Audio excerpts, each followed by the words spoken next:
সবাই বলে বাঙালি কিন্তু মাছে ভাতে বাঙালি, কিন্তু আমাদের বাড়ির ক্ষেত্রে উল্টো। কেন উল্টো বলবো? কারণ ছোটবেলা থেকে আমাদের বাড়ি দেখে আসছি সবাই কিন্তু ডাল পেলে আর কিচ্ছু চায় না। মানে আমাদের বাড়ি ছোট থেকেই দেখেছি এতটা ডাল ভক্ত সবাই, যে আমার জেঠুরা বলো, আমরা বলি, আমার ভাই, বাবা টাবা সবাই যা ডাল পেলে আর অন্য কিছু চায় না।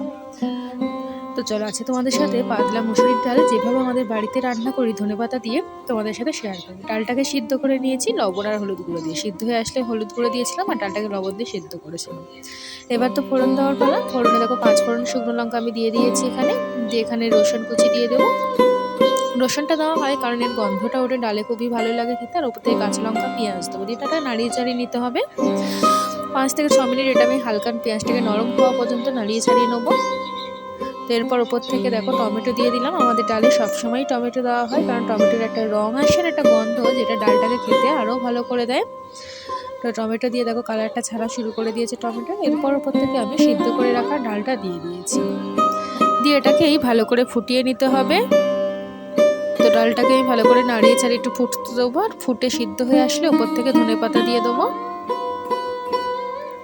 তো এই যে ধনেপাতা দিয়ে দিলাম, দিয়ে আমাদের ডাল একদম কমপ্লিটলি রেডি হয়ে গিয়েছে। এবার এটাকে নামিয়ে নেবো।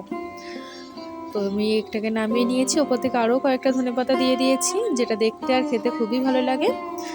তো আমাদের বাড়ির সবাই ডাল চাকা চাকা আলু ভাজা কিংবা আলু ভাতের সাথে খেয়ে থাকে, যেটা খেতে খুব ভালো লাগে। তোমরা কিসের সাথে ডাল খেতে বেশি পছন্দ করো আমাকে অবশ্যই কমেন্ট করো। টাটা।